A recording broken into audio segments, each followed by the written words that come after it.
Jesse here with James Gang Fishing Company, here to do a recap video on our trip to Knoxville, Tennessee. We brought our fishing lures to the East Tennessee Fishing Expo in Knoxville, and we're going to do a little video, documented our whole trip, kind of covered some of the sightseeing we did and the restaurants we stopped at. Our YouTube channel right now has had about 9,800 views.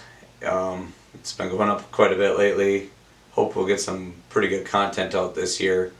Kind of taken about a 5-year break. We haven't been to any shows in 5 years due to some health issues of mine, and obviously COVID shutting down expos about 4 years ago. And I'm seeing some improvement with my health, so we're hoping that even though it's kind of a roller coaster up and down, it's a slow progress. We should be able to put out some more content this year. I'm jumping into more tournaments, hoping to do about 5 tournaments this year. We're going to do the James Gang one in the spring and the fall, and doing 2 CWBAs locally in northwestern Wisconsin. Also super excited to hopefully be competing in the Bassmaster Open on Leech Lake as a co-angler. Due to the setbacks I've had, I haven't been able to get the guide service going a few years back like I had planned. So I don't have the guide boat currently. We just have an old 76 Lund that we use. And if you're interested in going on a trip with me this summer, look up Pick Time, Uncle Jesse River Reservoir Adventures. You'll see me on there. Also, Lake Hop is another option that you can find me at. So the start of the trip, we had our first cold snap of the year. We've had a really warm winter for Wisconsin, but had a cold snap here. We had our first snowfall, really, of anything. It was 5 inches here in our hometown, and not very far away, only got 1 or 2. Kind of all we've seen all year. It's the middle of January, we hadn't even, third week of January, we hadn't even fired up snowblower yet, which can't remember a time like that ever really. And got down to Madison, Wisconsin our first night, and the snowbanks were over the top of the Jeep in the parking lot at Dave & Buster's at the hotel. Went inside of Dave & Buster's, and Alex tried out their full rack of ribs. I went with a grilled chicken salad. Food was excellent. And they had a nice swimming pool there. I think it was a Baymont Inn by Windham in Middleton. And we had to stop at the Bass Pro Shops and Fleet Farm and pick up a few Straight King trailers real quick.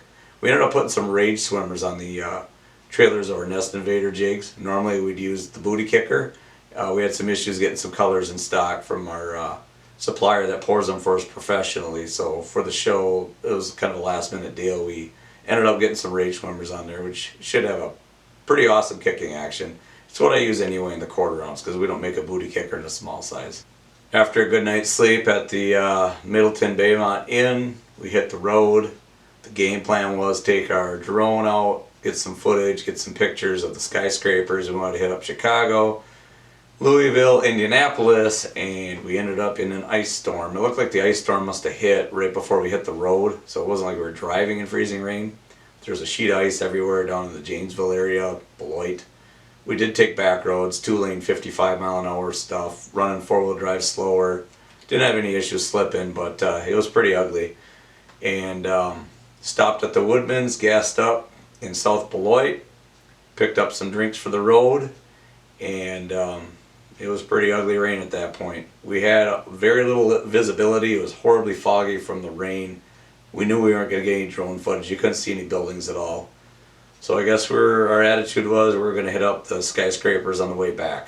So after we left Wisconsin, as soon as we crossed the border, pretty much we gained a couple degrees, and the roads weren't bad at all, just wet. So we were able to move pretty good. Traffic wasn't bad at all. Our timing was good hitting Chicago. I think it was probably 8:30, 9 o'clock, wasn't bad at all. Kind of did the bypass around inside of Chicago there, so it wasn't bad at all. Got through Indiana, got into Indiana, stopped down past Merrillville, I believe, and hit up a Steak and Shake there. First time ever. Alex absolutely loved it. He says it's his favorite burger he's ever had. Kind of reminded me of Culver's, a little less greasy, a little less thickness, but very good flavor. Of course, I had to eat mine without the bun, but it was still delicious. Alex loved the cheese fries, and his shake was the cotton candy, which was outstanding. The shop was almost like an old school ice cream shop. There's a lot of them in Indiana, Kentucky, and Tennessee. Really neat place. Highly recommend checking it out. It's Alex Piantek for Steak and Shake. Trip's going well so far down to Tennessee. Looking forward to going down to Knoxville, selling some lures. What did you think of Steak and Shake? First time you ever had it, what did you think? Probably my favorite fast food place I've ever been to. We need better fast food places in Wisconsin. Really? Yeah. What did you think of their shake? What flavor did you have? That cotton candy is delicious. Yeah? And then you actually had a burger, which you never eat burgers, and what did you think of that? It was good. It's crispy. Yeah. Most burgers suck. Hey, there's no.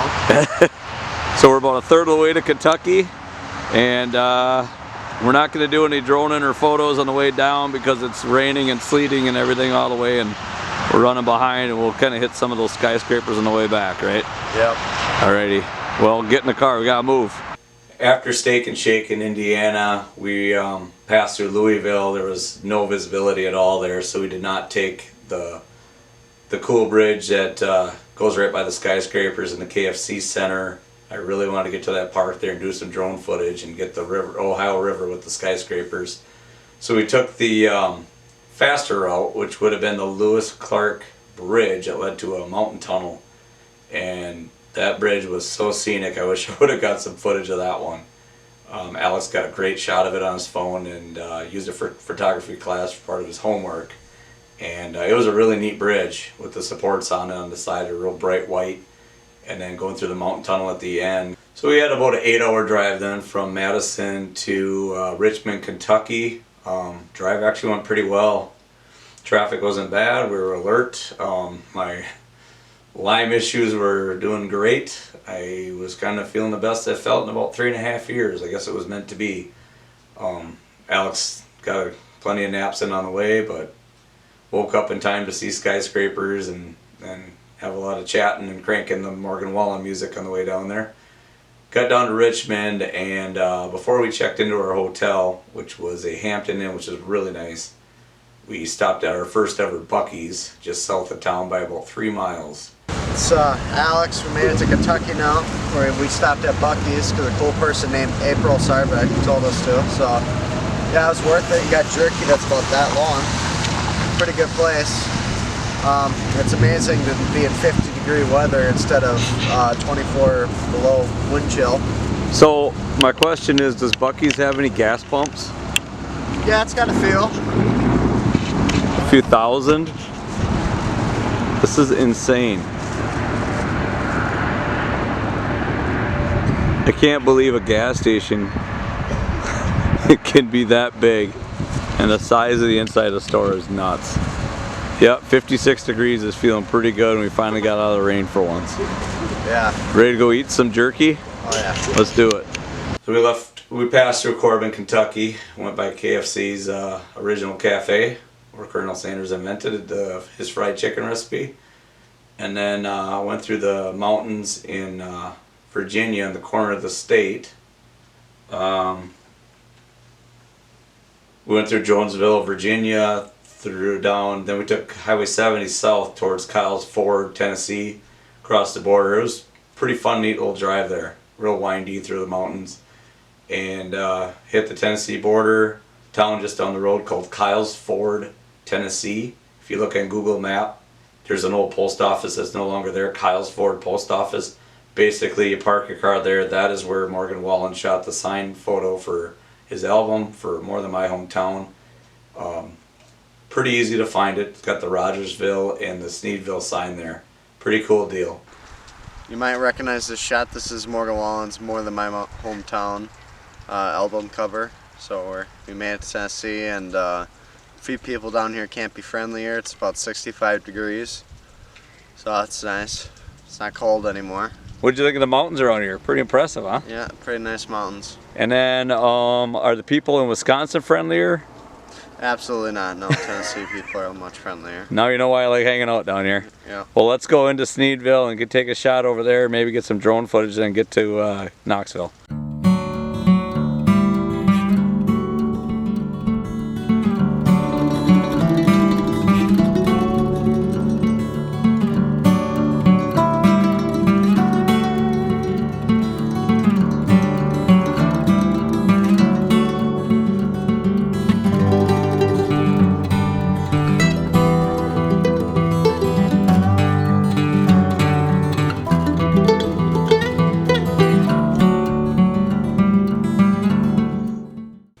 We also went into town then, got onto the, I think it's called the Clinch River, runs through Sneedville. Sent the drone up there with the Sneedville sign and just kind of did a rotation with it. You can see the mountains. It's just kind of a, they're smaller mountains there in Appalachians, but they got some neat, they got a lot of trees on them. They look really cool. Got the rivers going through there. Very, very scenic terrain there. A lot of neat houses in that area. And we made the drive from Sneedville, heading over to Knoxville. Our plan then was to hit up the World Fair Park and hit up the Sun Sphere and all that. We're going to do some droning and photos there.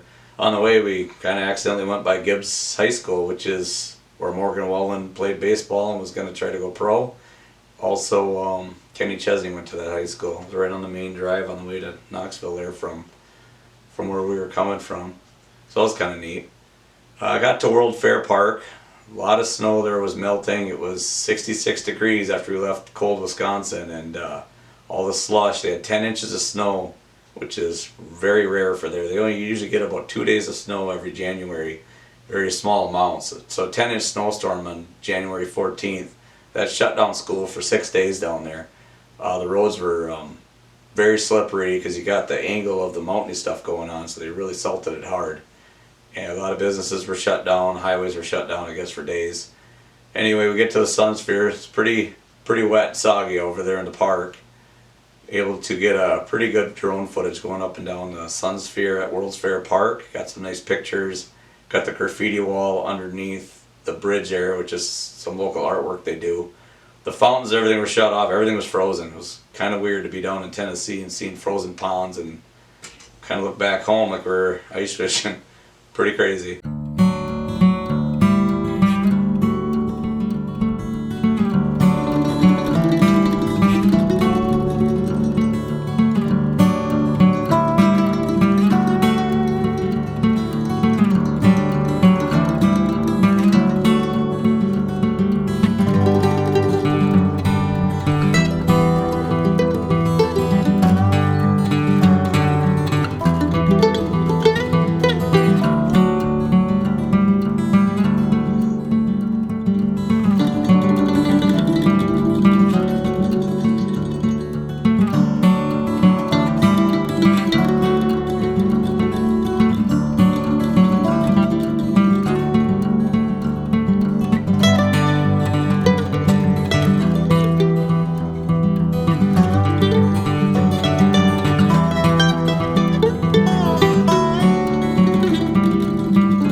So after we got ourselves a really nice shot of the drone footage of the Sun Sphere, we just jumped on the bridge and headed across the river to the other side, sent it up to the max legal limit, 400 feet, and ran it over the Tennessee River there, and we were able to angle it in and get a really nice shot of Neyland Stadium, where the University of Tennessee Volunteers play football. When we angled down the gimbal, we thought we'd see some hash lines and yard lines and green grass. Instead, we were surprised to see an entire field covered in snow. The bleachers looked like they were full of snow. After that, we then panned it over to the east and then shot the skyline of Knoxville, which is pretty cool looking. I really like the bridges there. I flew there in 2019 for the Bassmaster Classic. That was the one, the full one. And then just last year they were there in 2023. That's the one that Jeff Gustafson, Gussie from Canada, won. So I've had some pretty good memories down there. I really like the area. It was neat to send the drone up and see that footage like that. After we got done with that, we decided to head over to Sevierville in the Smoky Mountains, where Dolly Parton's from. Sevierville, Pigeon Forge, Gatlinburg area. Noticed there was another big Buc-ee's, a huge one at the corner there where you turn onto Sevierville, just outside of Knoxville. So if you're ever in that area, that's where it is. That's the one you want. It's huge. Ridiculous how many pumps are there. Went into Sevierville and found Dolly Parton's statue that was put up in '87 in front of the courthouse. Pretty neat. Really neat to see that in person. I guess she's done a lot for the community. The locals talked about her a lot at the trade show. Between her and Bill Dance, everybody seems to know Dolly Parton and Bill Dance down there. They love both of them. They're kind of legends. After we left Dolly Parton's statue, we stopped at Pigeon Forge, where we hit up Cooter's place. Alex is getting his learner's permit here on Monday. So I thought maybe he'd see what it's like to sit in a 1969 Dodge Charger General Lee RTSE with a 440 Magnum with the console shifter. So he got the pleasure of sitting in the seat and sitting in Cooter's actual car in Cooter's garage. They reenacted the inside of Cooter's garage from the Dukes of Hazzard set. They also reenacted the Hazzard County Jail, Roscoe's jail cell that we pretended to be arrested in. We sat at the boar's nest that they staged and then shot a front of it where Daisy's actual Jeep signed by Catherine Bach is sitting there. While Alex was sitting in the General, I decided to take some time and try to do some clothes shopping, see what fit me for this summer. After we left Pigeon Forge, we headed down the highway, just a 16-mile windy drive through some mountains in the Smoky Mountains from Pigeon Forge over to Townsend, Tennessee, kind of the entrance to the Smoky Mountains. That's where our lodge was. It was called the Strawberry Patch Inn. Highly recommend staying there. The prices were fantastic. It was off-peak season, cheaper than a hotel. It's like an 1800s hotel that's fixed up real neat, old wood. It was awesome. It has porches out there with rocking chairs. You can overlook the Little River, it's called. It's a mountain stream full of trout, crystal clear. The water was really loud, so it was really, really relaxing. It almost sounded like a waterfall. It turned the corner right there. All right, sir. We made it to our Airbnb. Pretty cool. It's ambient. Ambience, what he said. Probably can't hear him because he's got this soothing river going through behind the background noise there. Fun day today. We got to go hang out at Pigeon Forge, Tennessee. What do you think of that? It's pretty cool. You got to sit in the General Lee. It would have been nice if the Trump store was open. I don't know if we'll be able to find time to get in there. It'd be nice if we could at some point. It's only open on the weekends. Other than that, lots of mountains today. We got to see Morgan Wallen's hometown. Got to see Dolly Parton statue. What else? Oh, the sun sphere looked awesome, didn't it? The skyline of Knoxville. Did some droning. Turned out pretty good. And what are we doing tomorrow morning? Trade show. Setting up the trade show, and then the show starts in the afternoon, so we'll have a busy day. I think we might have made a decision. We're just going to go out for a quick breakfast in Townsend here and take the easy way out. We're burnt out. We need to relax.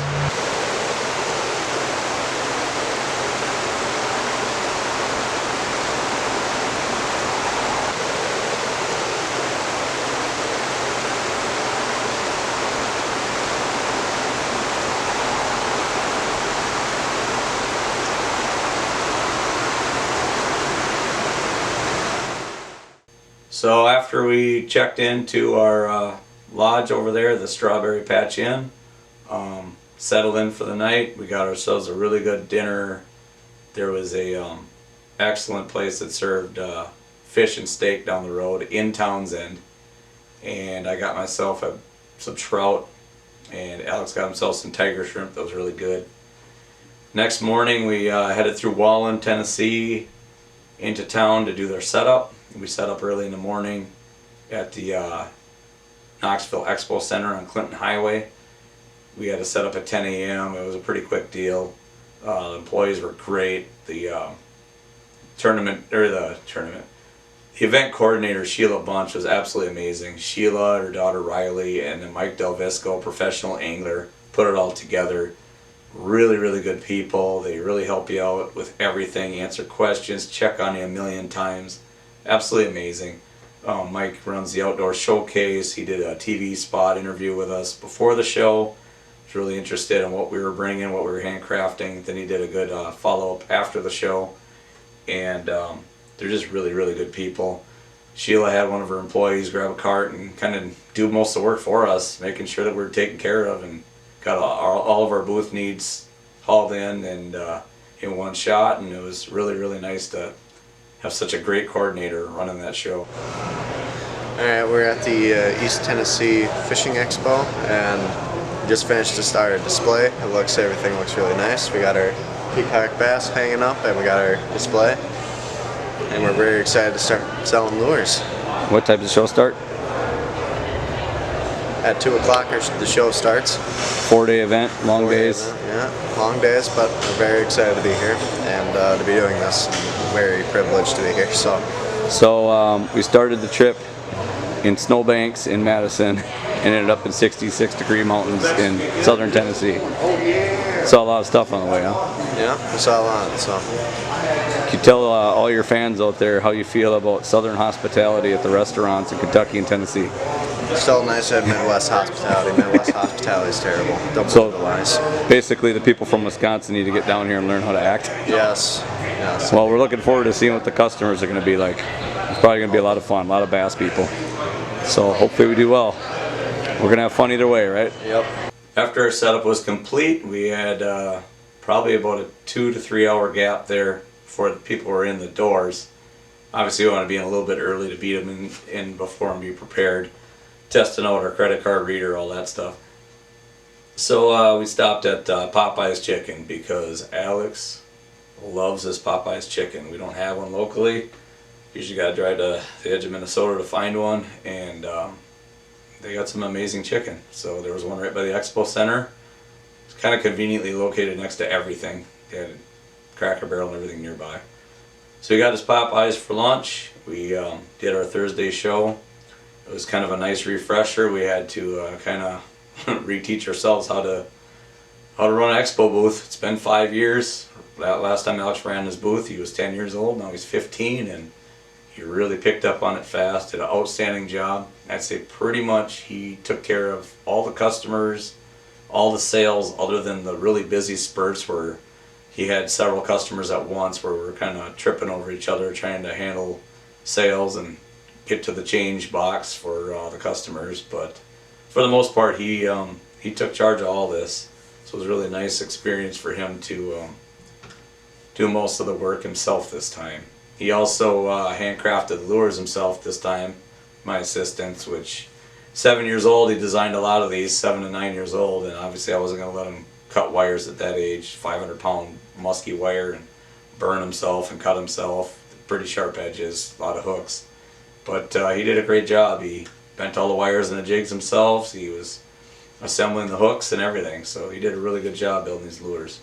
Well, day 2 in our Smoky Mountain Lodge. We're sitting in I believe, a 1800s hotel that's done up really cool. Sitting on a mountain river. Got a trout river going right by the porch here. And I'm letting Mr. Sleepyhead sleep in a little bit extra today. Day 1 went pretty good, being that it was a Thursday. We've never done a Thursday at a show before, and I think overall we probably beat any of our Friday sales. Seemed like decent amount of people there. Definitely trying to learn how to sell to the south. It's different, being that we're from the north. We are hearing the comment a lot about how bass up in the north will bite anything, so any lure works. Doesn't mean it'll work down south. But we have had sales online in the past to people down in Louisiana and Florida and Texas that have hammered them on their lover tail twos, so we'll have to keep that in mind in our sales pitches. Anyway, really good people down here in Tennessee, having a lot of fun. I'll show you around the Airbnb a little bit here. It's pretty awesome. There's the entry door. Patio out there goes to the river. really amazing out there on the porch listening to the river run. So here's our couch. Unfortunately, we don't really get to spend any time here. We're at the show pretty much all day. We don't get back here till almost 10 o'clock last night.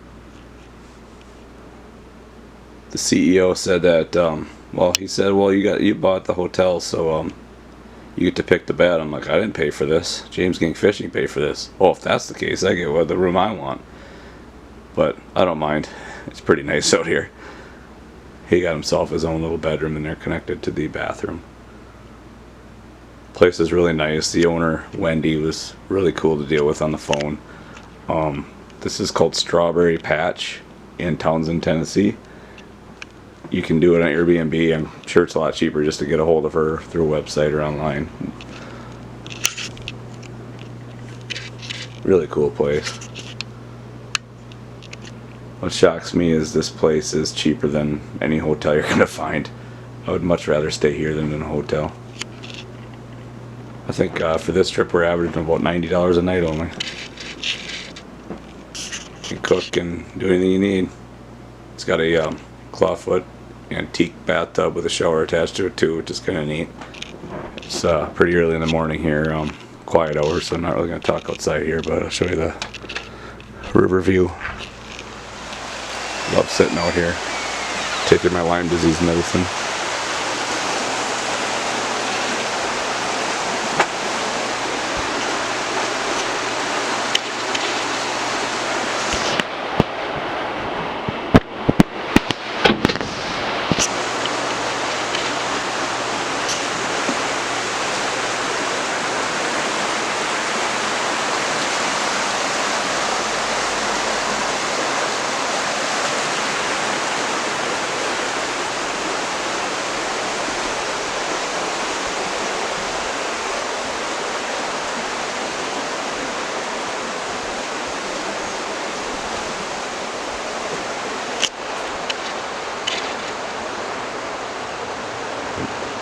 There's a community fire pit.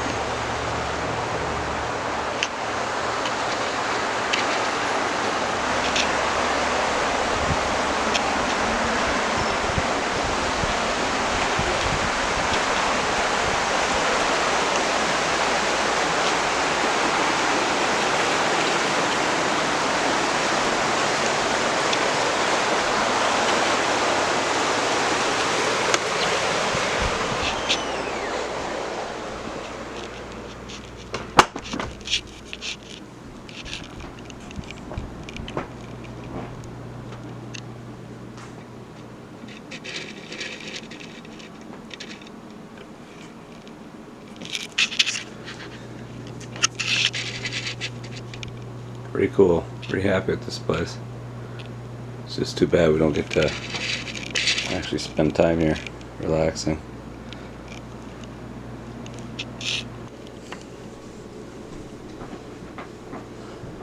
So yesterday we found a place called, I think, the Snoring Bear Cafe, just north of town here on the main highway going towards Walland in the Smoky Mountains. Really cool, right next to Perry Mills Park, which I'm hoping to get some drone footage of today, the waterfall there.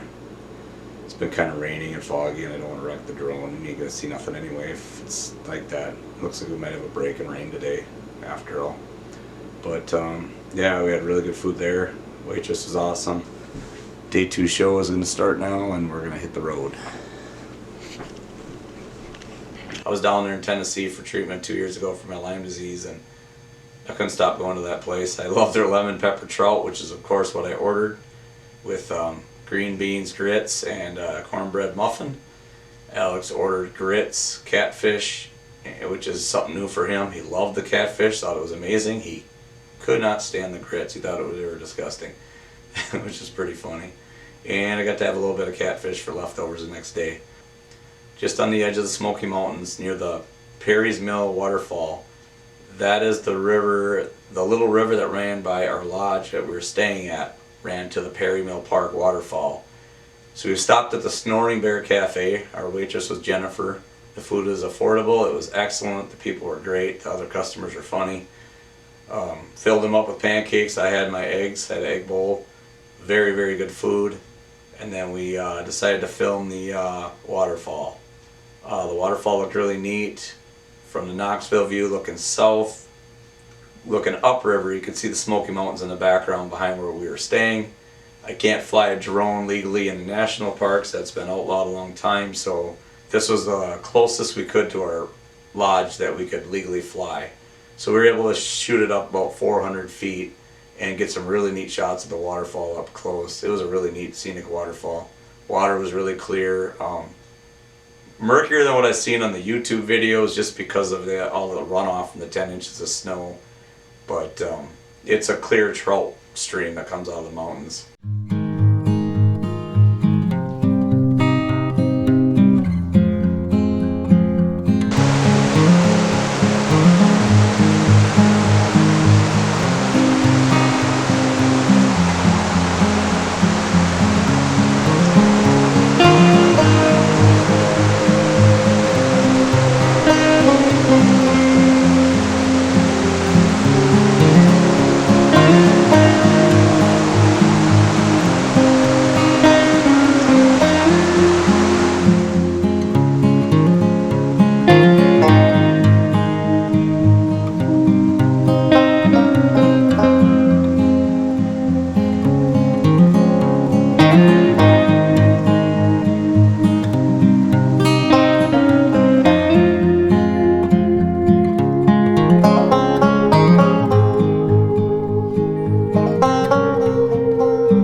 Day 2 of the show. We had a lot of good people yesterday. Should be a bigger crowd today. The parking lot's full. Got some neat drone footage of the waterfall today and the parking lot. And we're excited, ready to go. When we got to the Expo Center Friday morning, we got there probably half hour before the show started because everything was set up for the most part, and couldn't believe how many people were there right away. There was kind of a line almost wrapping around the building already before the show even started, and the show opened at 10 o'clock on Friday. It was crazy. So I ended up sending the drone up from the parking lot there where we were parked, and kind of neat to see all the people coming in. And when you back it up 400 feet and send it up and send it back a little bit, you can really see how many cars were there. And this was before the show started. It got way busier.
fun thing about doing these shows is you kind of learn every time. You don't really know what you're getting into. We kind of had a feeling to go aggressive more with the bigger weedless largemouth lures for those guys that basically got money and want to make the drive to 3 hours out to Chickamauga, go to Gunnersville, go to kind of the premium lakes. I guess I wasn't thinking that a lot of the people there are going to fish Knoxville right on the river. And that's not the grassy, aggressive 10-pound largemouth kind of place those other places are. So what we found out is that the locals said the fishing's tough, they like finesse, and it's our number one fish catcher. We've caught more fish on that baby squid bait lure than any other lure we make. I like to run the 1/4 ounce up here most times, 3/8 ounce if you're fishing deeper, fishing the Great Lakes. But it's a outstanding finesse. It's a finesse tube spin. Very simple. You just run it slow, kind of tick the bottom, maybe make a little bottom contact here and there. You're just trying to simulate a bait fish going through the water. Well, that lure was the number one seller of the show. And Friday, we really sold a lot of green pumpkins, and then by Saturday we sold out. We only left there with 2 black and blues left, I think, at the end of the show. Or just 1 2-pack, I think is what it was. Absolutely outstanding. That green pumpkin is a very good imitator of baby bluegill. It's a very subtle color. It could look like a goby on the Great Lakes too. But that was the deal. That was the big money maker for the show. So the baby squid bait was our number one seller. But one thing that surprised me was our fishing journal logbook. Just a blank book full of basically blank spaces to rate your conditions. You got your date, body of water, how many hours, start time, end time, partners, GPS coordinates, and your weather conditions, your barometer, current speed, a bunch of other stuff, forage present, moon phase, tidal conditions, total fish caught, memorable fish, presentation, cover present, best time of the days, a little spot to draw maps. So this fishing journal I designed, it's for sale on Amazon. This is the hardcover version of it. Soft cover sold out at the show. We just had it there for $5, but kind of got a lot of attention, to our surprise. Go check that out along with my other books. I have had 300,000 people read my blogs that we wrote on our James Gang fishing reports, and that's what led to me starting to write for outdoor magazines and for publishing books on Amazon. So I do have an intro to fishing book out there. I also have just a how-to manual that we don't really sell that. We give it out advertising to help the customers at trade shows understand how to use our lures. And then we got the fishing journal, and then I also wrote a book about my experience with the European Lyme disease. So if you ever want to check that out, look up Jesse James Piontek on Amazon and you'll see our books. So Friday night when we were done, it was a pretty good night for us. We were pretty happy. So we kind of went out and celebrated. We hit up Steak and Shake again. This one was in Knoxville. It was a long day, so we just kind of head back to the lodge, and I was out cold in about 10 minutes. Saturday was probably our all-time record sales day for lures. Haven't actually looked at the numbers yet, but I'm pretty sure that was the most lures we've ever sold in a day. Place was absolutely packed. Tapered off in the afternoon, but she opened the doors an hour early. It ended up being a 10-hour day. It was open from 9 in the morning to 7 at night. Absolute insanity. Me and him were tripping over each other at one point. It was great. The customers were awesome. We really interacted with a lot of people. Had a really fun time. We did start selling some of the bigger lures on the weekend. More of the lover tails, bee whackers, Duncan frogs. Those sold pretty good on the weekend. Did sell a decent amount of Dust Invader jigs, which is an outstanding lure, the weedless swing jig. And then got to meet some pretty big people. Bernie Schultz from Bassmaster Elites. Shaw Grigsby, one of my favorite anglers of all time, host of One More Cast, Major League Fishing star. He Bassmasters since like the late 80s. And then we got a surprise visit from Luke Duncan, host of Low Budget Live, former FLW angler. He's the host of National Professional Fishing League, and super awesome guy. Just amazing. To watch him and Fat Cat Newton hosting on that NP National Professional Fishing League. They got some huge names in there, Patrick Walters and some other guys. So yeah, when Shaw Grigsby stopped by, what caught his attention was the peacock bass. He's a Florida guy, so he knows all about them, and he's telling Alex stories about his peacock bass fishing. He thought it was pretty cool. And then we were surprised to see our new hook vendor was there, Tanner from TMO Tackle.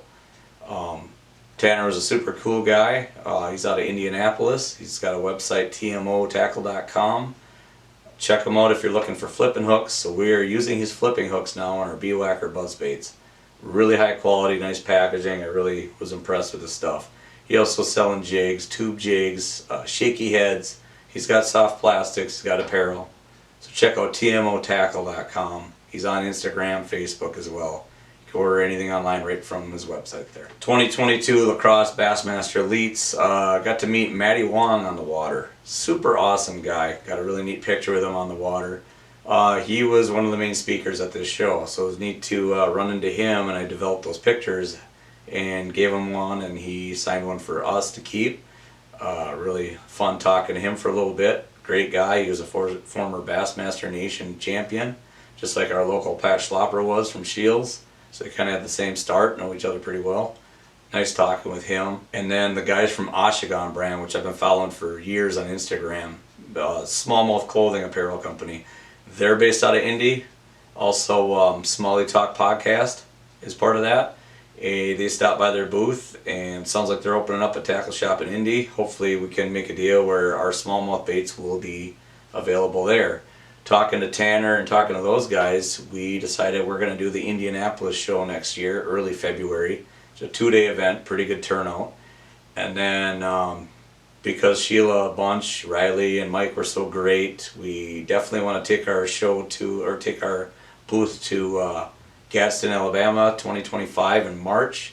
That is located on Neely Henry Lake by Logan Martin, by Gunnersville, by Wheeler, Alatoona over by Atlanta.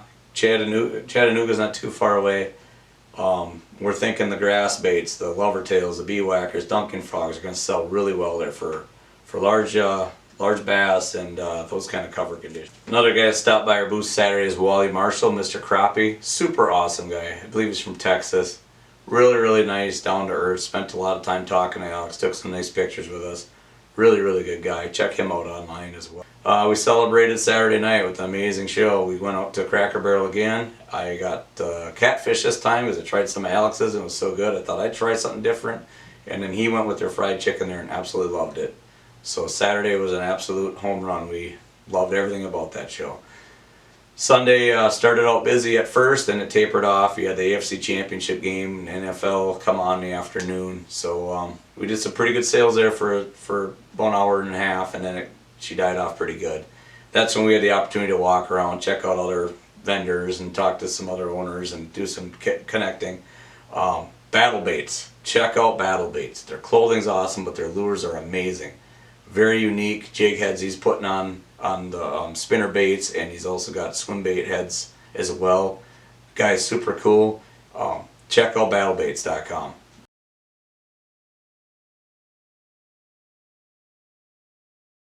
Day 4, started day 4, James Gang booth number 8 at the East Tennessee Fishing Expo. The hot lure of the show has been the James Gang Baby Squid Bait. We're completely sold out of green pumpkin. We're down to a few 3/8 finesse jigs left, and just a couple of the quarter ounce left. Apparently in Knoxville, fishing's pretty tough, and guys are looking for the finesse route. We did have a pretty good day with Lovertail 2s yesterday and bee whackers. Starting off with Dunkin' frog selling today. Lovertails were struggling Thursday, Friday, but picked up pretty good yesterday. We had a really good day yesterday. Last night we had supper at Cracker Barrel. What'd you have there? Chicken. Fried chicken, and it was good. I had me some catfish and some grits. And what'd you have with your chicken? Steak fries. Steak fries, and they were delicious. So last day of the show, it's open here until 5, 8. And we'll be heading back up to Kentucky to go visit Lucky's gas station for supper. And then tomorrow morning we'll be heading to Indianapolis, Louisville, Chicago, and back home. We should be home tomorrow night. Overall, fantastic show, huh? The event coordinator's the best one we've ever dealt with, and we absolutely are interested in going to the Alabama show that they run next year, and showing the guys at Lake Gunnersville in that area, the Lovertails, Dunkin' frogs, and bee whackers. So what did you think of the show? That was pretty good. I'm not really in the mood for talking. I'm really tired. Somebody's a little tired, you stay up all night. That's our day 4 update. We are going to sell our wire baits, $10 a piece today, to try to do a Sunday special. So come check us out. After the show was done, we headed back up to Kentucky. It stayed in the same place, the Hampton Inn in Richmond again, but of course we had to hit up Buc-ee's for supper because it was so amazing the first time, and that took care of us the second time. Too exhausted to hit the swimming pool or anything. We knew we were going to get up early. We had a 10-hour drive home the next day. So the next morning we got to downtown Indianapolis, parked at the blue lot next to Buffalo Wild Wings by Monument Circle. Very safe neighborhood, very nice. Got a 700-foot tower, sales tower. It's the tallest building in Indiana. It's their biggest skyscraper. Monument itself was really, really neat. The state capitol building was down the road. It was cool to see that. It got really cold with that weather front, so we stopped in at the Chocolate Cafe to get ourselves some hot chocolate. Highly, highly recommend. You're in Indianapolis, go there. The guy was super awesome that ran the place, and the hot chocolate and the cappuccinos were outstanding. Alright, so we're on our way back home from Tennessee. We stayed in Kentucky last night, stopped at the Buc-ee's and got ourselves some dinner. And we went to downtown Indianapolis. Unfortunately, I can't find my cable to my drone. I wanted to drone footage of all this. Monument Circle, downtown Indianapolis. So this is the tallest building in Indiana. So we're gonna come back here to Indianapolis next year to do a show. And we got really cold, so we stopped at the South Bend Chocolate Company to warm up with a hot chocolate.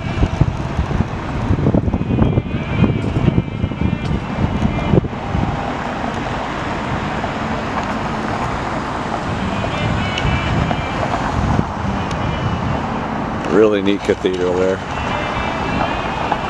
And down the street here is the Capitol.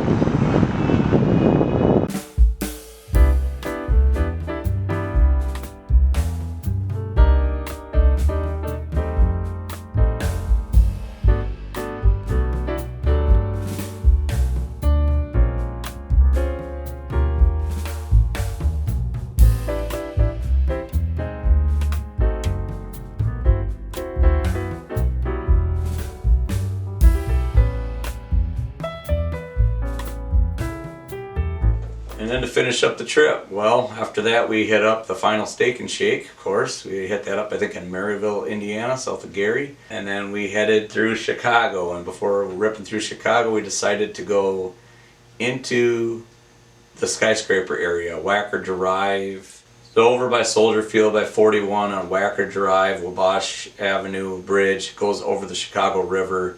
We took some pictures of all the skyscrapers there. It was unbelievable. They were so big and so many of them. We didn't get a shot of Sears Tower. We were pretty close to it, but everything's kind of blocked with our view because we were kind of getting too close to it. Couldn't quite see it. We saw it on the way in. Super cool. The neighborhood there was really safe, and we really liked going through that. It was a neat experience.